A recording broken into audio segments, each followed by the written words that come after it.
My dad wants to manage my inheritance. I am a teen female senior in high school. When I was 2 years old, I was diagnosed with epilepsy, at which point my dad had an affair with a family friend. When confronted, my dad abandoned my mom and me, according to my grandma. We moved in with my grandparents. My mom went to college and became a teacher. I loved my family. My grandparents were always there for me. Eventually, I was able to find medicine to stop my seizures.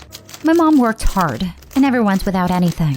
My medicine cost hundreds of dollars each month, and I know it was really hard for my mom alone to cover these expenses. Several times I tried to reach out to my dad. If he answered the phone, he would simply say I can't speak right now and hang up or not answer. Fast forward to now. Both my grandparents have passed away and my mom died in a car accident 3 months ago. I went through my mom's finances and my dad never paid for child support. Never even helped with any of my medical bills. Then out of the blue, my dad messaged me via Facebook and asked me to meet him for lunch. At lunch, he told me that he heard about my mom's death. He felt like since I was still in high school, he should help me manage the money and house left to me. He said it would also help rebuild our father-daughter relationship. He then asked me to add him to my bank account. I told him I needed time to think things through, and I would call him later.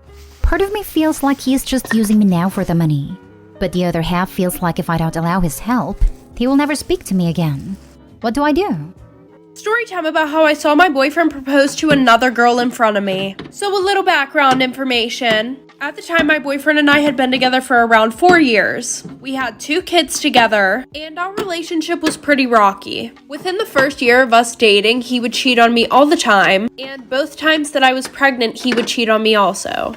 Now, after I popped out the second kid, our relationship was going pretty well. And if you're wondering why I didn't leave him when he was cheating on me all the time, well, it was mainly because I grew up in a broken home. And remembering how hard it was on me whenever my parents broke up, I didn't want that for them. Well, over the past few months, my boyfriend had been traveling all over the country with his dad, going to meetings and stuff because he was getting ready to take over half the company. Well, fast forward, it's a Thursday, and my boyfriend has a meeting with some associates who flew in from out of state, and that night we were supposed to be on a plane to the Bahamas with our friends. So while he was getting ready for this meeting, I went and I dropped the kids off early, and he went to this meeting, and I drove our luggage over to our friend's house because they were just going to drive us to the airport. So my girlfriend and I are super pumped to go on this trip, so we decided to start drinking early, and we went somewhere to get drinks. She suggests this high-end place because the guy at the bar has a crush on her and always gives her free drinks. So we're sitting there having a really good time drinking at the bar. So while we're sitting there, we hear a bunch of clapping and cheering coming from outside.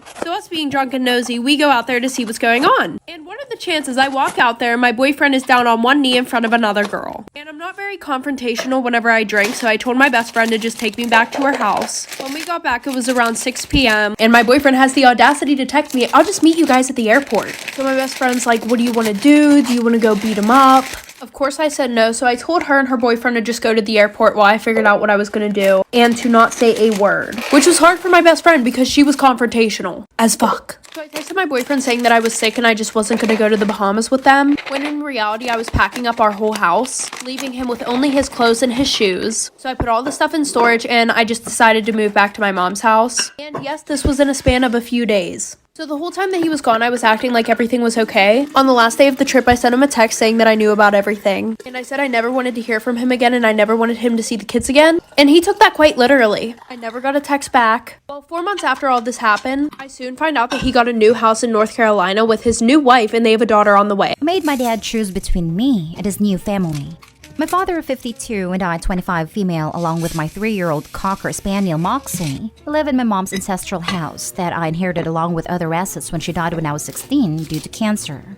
My father got married to his high school sweetheart a few months ago while he was on a trip with his friends. Apparently, they've been in contact for almost 2 years now.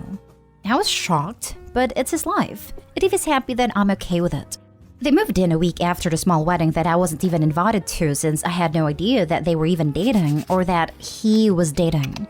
She, my dad's wife that we call Steph, 51, came with the baggage. I mean, twin stepsisters, 20 female Lizzie and Lexi, fake names, and their 2 chihuahuas, Gucci and Hermes. They go to the state college nearby and thought that it would save them money if they live here instead of paying rent, etc. My dad asked if it was okay, and he also stated that the house is big enough for us. 7 bedrooms, 8.5 baths, a basement, and a huge yard with a pool.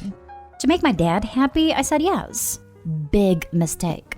First issue was the argument of me moving to a smaller room since my room has the second biggest closet of all of the rooms in the house. She needed it to store all her luxury bags and clothes, etc. I said no. I told her it's been my room since I can remember, and she's not making me move when it's my house. My dad compromised with her that he'll give his side of the closet to her while his things are in the other room. Second issue, the twins have this habit of barging into people's room without knocking, and that includes my office, currently working from home due to COVID. Lexi walked in one time wearing a bikini looking for something while I was in the middle of a business meeting. She literally walked behind me where everyone could see her. I was pissed off and embarrassed. Third, their dogs are not potty trained and would leave poops and pee around the house, and the twins wouldn't even clean up after them. They're also very aggressive towards Moxie. I found Moxie one time with a scratch on her left eye when the other two dogs would usually nip out when they get the chance. Fourth, all the family photos in the house were removed and put in the attic without my approval. That includes my grandparents, my great-grandparents, my mother's family photo, my baby pictures, etc. I took my time to put them all back to where they belonged. This happened a few times. Then 2 days ago, Steph did it again. But this time she replaced them with her pictures, the twins and her family, etc. Steph and I had a heated argument about it. I told her that she can't do anything regarding the decorations, etc. in my house without my approval, and that her daughters should also learn how to knock on doors and have their dogs potty trained. She said that they can do whatever they want in her house and that she will be making up house rules that we will all follow, since she thinks I'm such a wild animal doing whatever I want, and that I was not raised properly due to having a bad, useless mother. To say I was livid was an understatement. I told her that she can pack her things along with her twins because I'm kicking her out. She said that I have no right to kick them out from her house. I told her, and I quote, "Lady, you are living under my roof. This is my house. I inherited it from my mother. And right now you, your twins, and your dogs are trespassing. Get out before I call the cops." My dad got home early that day after Steph told him what happened. I told him my side of the story. He said that they're still getting used to the house and the move here was difficult for them. I told him about all the issues surrounding them, but he kept insisting that it's going to get better and that to just give them some time. I told him that I've put up with all their crap and I've had enough. Enough is enough. He was defending them more and taking their side. So I told him that he can either move out with them or stay, and that he has until the end of the week. Did I do the right thing here, making my dad choose between me and his new family? I literally gave them a chance that I've put up with so much of their awfulness for the past few months. Which is sad about my mother was my breaking point. There's no way that she will disrespect her in the house where she grew up in, where I grew up in. I'm 18, female, still in high school and paralysed. My mom is 45. My sister is 28 and has 3 boys. 4 years ago, I was in a car accident and came out paralysed from the waist down. It's been a nightmare having to learn a new way of life, but I haven't let that stop me. I'll be going to a college out of state next year and graduating in the top 10% of my school if things continue as they are. The one major thing that is a complete bummer out of all of this, other than the obvious, is that my mom thinks that I am now a free babysitter for whenever one of my older brothers or sisters needs one. She never consults me on these and expects me to drop plans at the drop of a hat. This past Monday, I told my parents about a movie sleepover my friend had planned. It's going to be 3 girls and we were planning on making brownies, cookies, watching cheesy romantic movies, and just girl stuff. It was on Saturday, yesterday, and my parents said they had no problem with it. Yesterday arrived, and I'm just about to roll out when my mom comes and says my sister is on her way with her 3 boys. Apparently, she asked mom if I could babysit the other day and she said yes. Didn't even bother telling me about it. I said no because I already had plans. We fought and mom ended up storming off because I wasn't backing down this one time. I took the time and left, turning my phone off when I got into my friend's car. Today, when I got home, I got called an immature idiot basically. My sister was left without anyone to watch the kids during her husband's work party.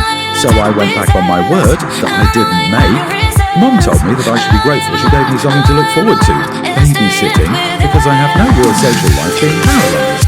I just went to my room and cried. But now I'm wondering, am I the idiot like they say I am because I refused to babysit and then left my sister in the lurch?